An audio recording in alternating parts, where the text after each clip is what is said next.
Consider this very common situation.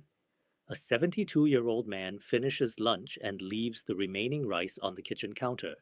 He intends to refrigerate it, but the phone rings. Then he takes a nap. Several hours pass. That evening, he places the rice in the microwave.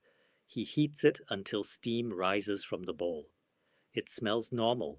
It looks normal. It tastes completely normal. So he assumes it must be safe. A few hours later, he wakes with severe nausea, stomach cramps, and repeated vomiting. The surprising part is that the microwave was not the real mistake. The mistake happened several hours earlier while the rice was sitting quietly on the counter. Reheating food can kill many living bacteria, but in certain situations, it cannot reverse everything that happened while that food was cooling, sitting, or being stored incorrectly. And after age 65, the consequences can be much more serious. Nearly half of adults aged 65 and older who develop a laboratory-confirmed infection from Salmonella, Campylobacter, Listeria, or certain strains of E. coli require hospitalization. That is why food safety becomes more important with age, not because older adults are weak, but because the immune system may not respond as quickly or as forcefully as it once did. I'm Dr. Richard. Today, I'm going to show you 3 foods you should sometimes throw away instead of reheating, and 3 foods that adults over 65 should not eat cold or merely lukewarm. The distinction is critical. Some foods cannot be rescued once they have been stored incorrectly. Other foods are perfectly safe when reheated properly, but potentially dangerous when eaten without enough heat. And the food at number 1 surprises almost everyone because it is sold as ready to eat. Stay until the end because I will give you one simple rule involving 3 numbers: 2, 4, and 165. Remember those numbers and you will know what to refrigerate, what to reheat, and what to throw away. But first, we need to correct one of the biggest myths on the internet. Food does not automatically become poisonous simply because you heat it twice. Spinach does not suddenly transform into a cancer-causing food when warmed the next day. Chicken protein does not become toxic inside a microwave. And a microwave is not automatically more dangerous than an oven. The real questions are much simpler. How long did the food remain at room temperature? How quickly was it cooled? How many days has it been in the refrigerator? And did every part of it become hot enough? Those questions matter far more than whether you used a microwave, frying pan, or oven. Let's begin with the first food you should never attempt to rescue after it has been left out too long. Number 6. Cooked rice that sat at room temperature. Rice looks harmless. It has very little smell, a mild flavor, and no obvious sign that anything dangerous could be happening inside it. But uncooked rice can contain spores from a bacterium called Bacillus cereus. These spores are unusually resilient. Some can survive the original cooking process. That does not mean freshly cooked rice is dangerous. Properly handled rice is eaten safely by millions of people every day. The problem begins when cooked rice remains warm or at room temperature for several hours. As it cools slowly, surviving spores can begin growing. Some strains can produce a toxin called cereulide, which is associated with the vomiting form of Bacillus cereus food poisoning. Here is the part most people do not know. That toxin can resist heat. You may microwave the rice until it is extremely hot and kill much of the living bacteria, but heat may not eliminate toxin that has already formed. The FDA notes that the cereulide toxin is resistant to heat, acid, and digestive enzymes. That is why the important step happens before reheating. If cooked rice has remained at room temperature for more than 2 hours, do not put it back in the refrigerator and tell yourself you will heat it thoroughly tomorrow. Throw it away. If the room is hotter than 90 degrees Fahrenheit or approximately 32 degrees Celsius, the safe window is only 1 hour. For extra caution, cool rice quickly, and refrigerate it as soon as possible. The United Kingdom Food Standards Agency recommends cooling rice ideally within 1 hour and using refrigerated rice within 24 hours. Use a shallow container rather than leaving a large, tightly packed pot to cool slowly. And when you reheat safely stored rice, make sure it is steaming throughout. Stir it halfway through so there are no cold areas. But remember the central lesson. Heat can make properly stored rice safe to eat. Heat cannot reliably rescue rice that spent half the day sitting on the counter. Ask yourself honestly, how long does rice normally sit in your kitchen before someone puts it away? 10 minutes? 1 hour? Or does it sometimes remain in the rice cooker or cooking pot all afternoon? Your answer matters more than the microwave setting you use later. Number 5. A foil-wrapped baked potato left out after dinner. The second food is one almost nobody associates with serious food poisoning: a baked potato. More specifically, a potato that was baked in aluminum foil and then left wrapped at room temperature. A potato grows in soil, where spores of Clostridium botulinum may occasionally be present. During normal baking, this is generally not a problem, but foil can create a low oxygen environment around the potato. If the wrapped potato then remains warm or at room temperature, the conditions may allow botulism toxin to develop. Foodborne botulism is rare, but it is extremely serious. It attacks the nervous system and can cause blurred vision, difficulty swallowing, muscle weakness, and paralysis. You cannot depend on smell, appearance, or taste to identify botulinum toxin. The CDC specifically advises that foil-wrapped baked potatoes should either be kept at 140 degrees Fahrenheit or hotter until served, or refrigerated at 40 degrees Fahrenheit or colder with the foil loosened to allow air circulation. So imagine that you baked several potatoes yesterday. One was left on the counter, still inside its foil, for most of the evening. The next morning, you discover it and think, I'll put it in the refrigerator now and reheat it for lunch. Do not do that. Putting it in the refrigerator later does not erase the hours it spent in unsafe conditions, and heating it again is not a reliable rescue plan. Throw it away. However, a potato that was refrigerated promptly is not automatically dangerous to reheat. That distinction is important.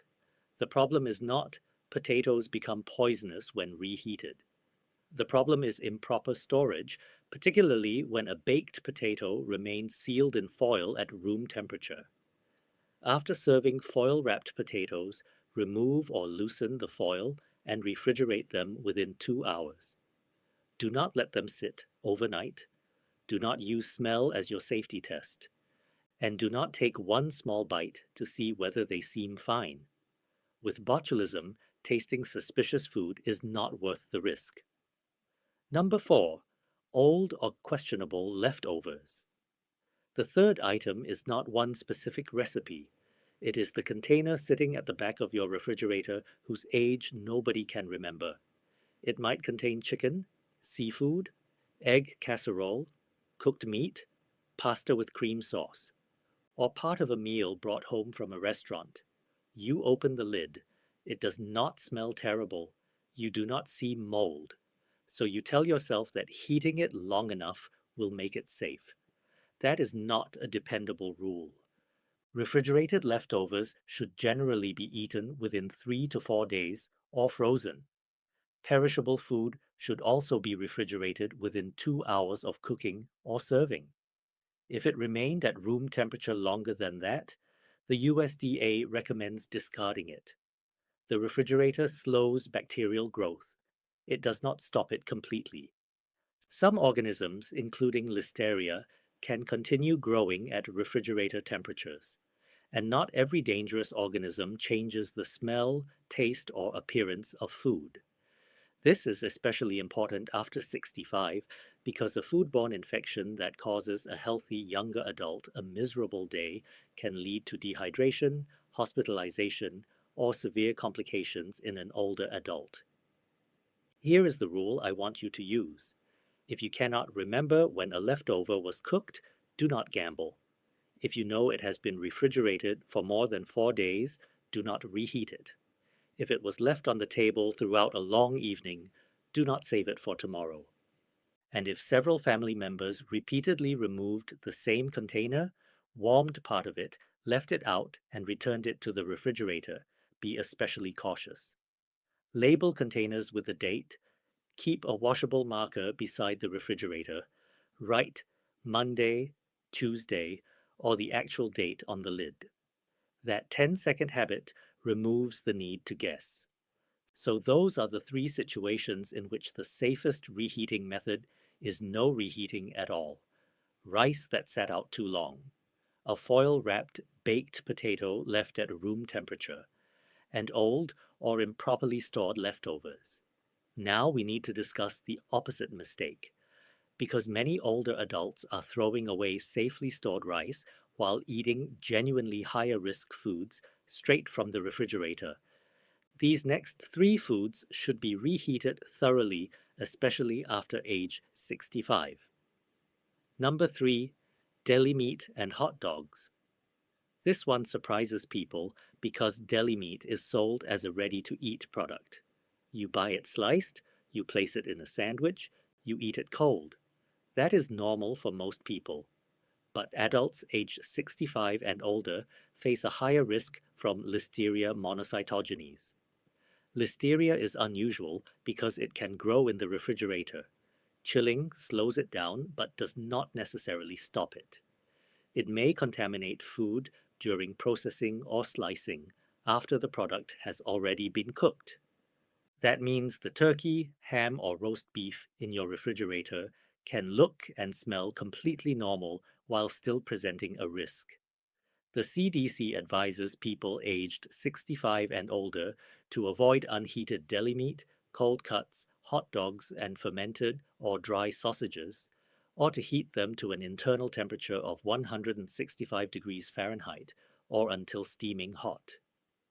This does not mean you can never have a turkey sandwich again. Heat the meat first. Place the slices in a pan or microwave until they are steaming. Then eat them warm or allow them to cool before placing them in your sandwich. The heating step is what matters.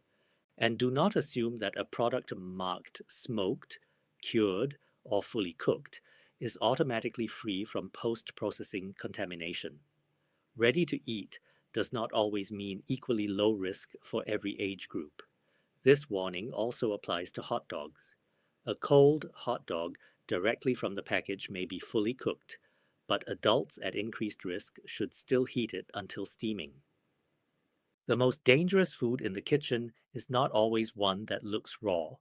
Sometimes it is the convenient food that nobody believes needs cooking. Before we continue, tell me in the comments, do you normally eat deli meat cold, or do you heat it first? I suspect most people watching have never been told to heat it. Number 2.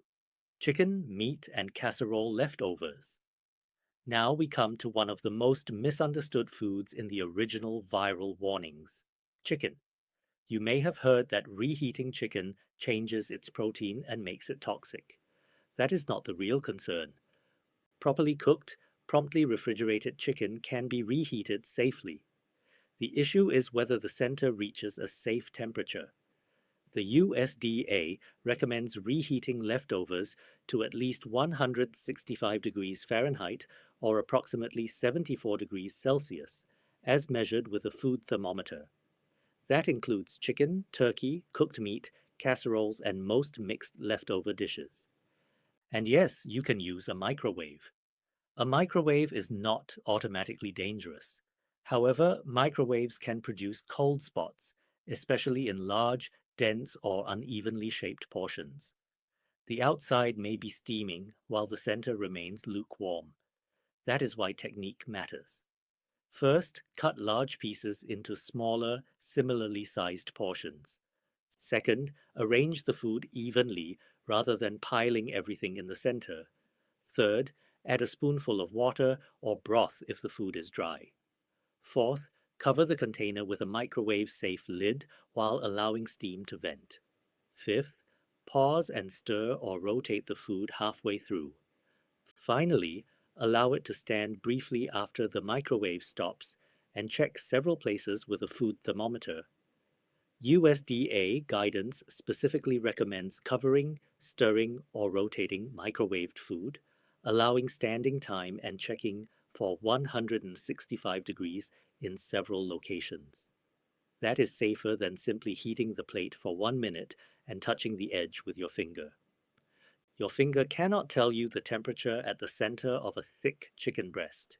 Steam around the outside cannot tell you whether the middle reached 165 degrees.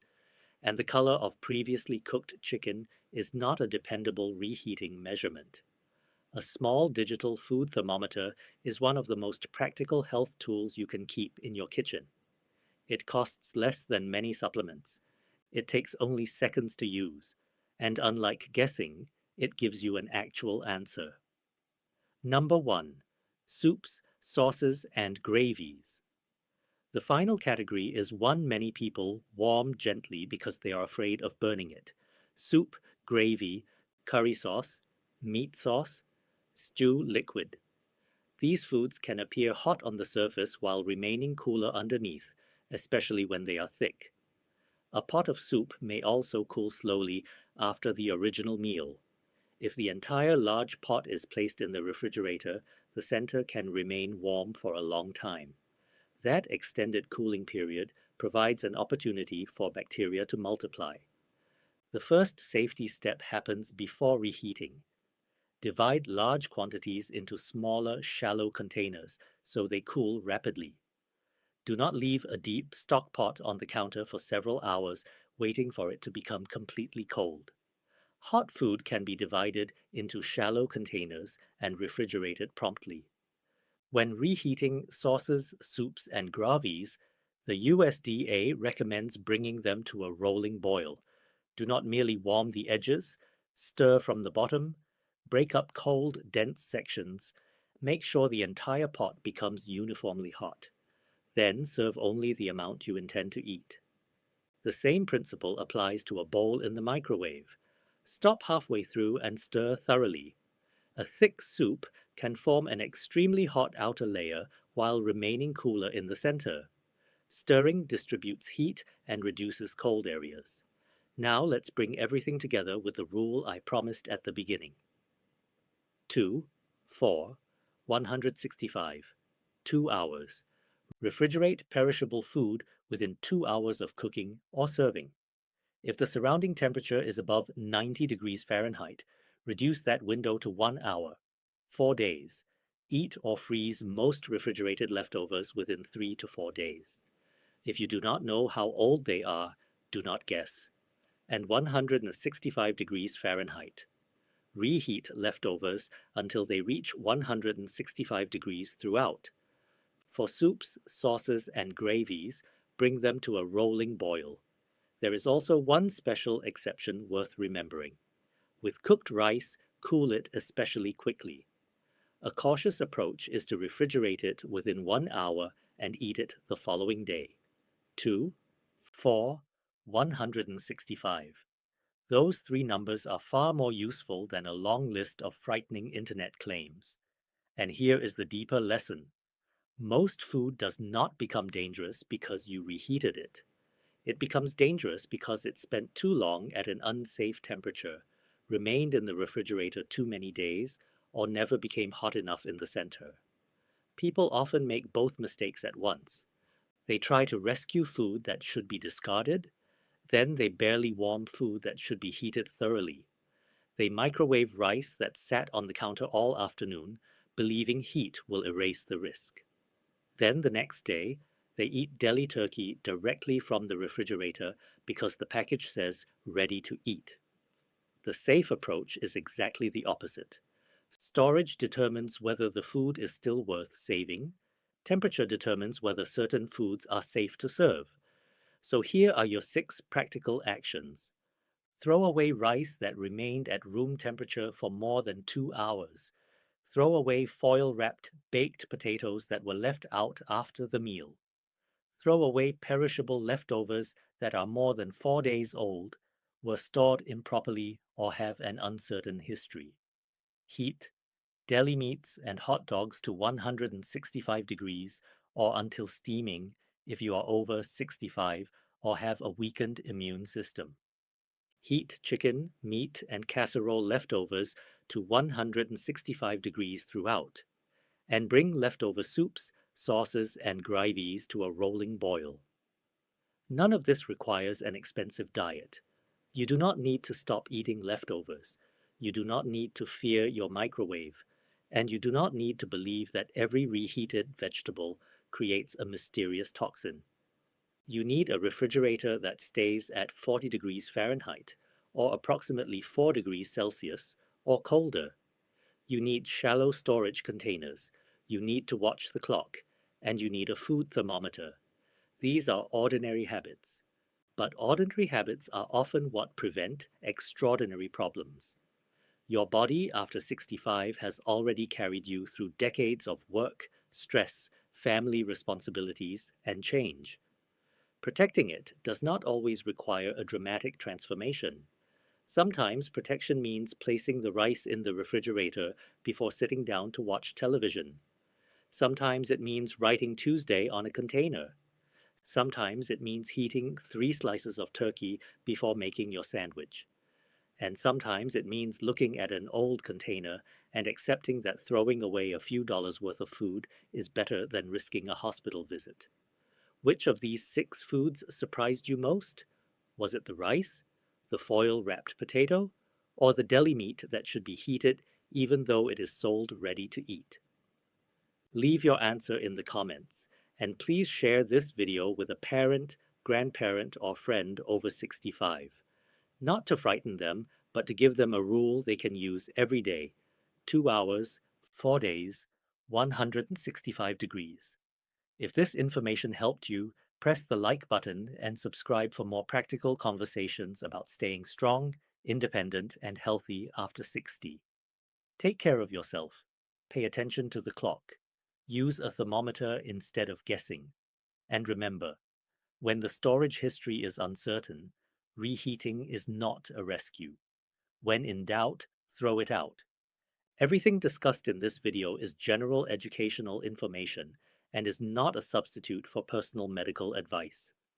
People with weakened immunity, cancer treatment, organ transplants, or serious health conditions may require additional precautions. Speak with your doctor or a registered dietitian about guidance specific to your health.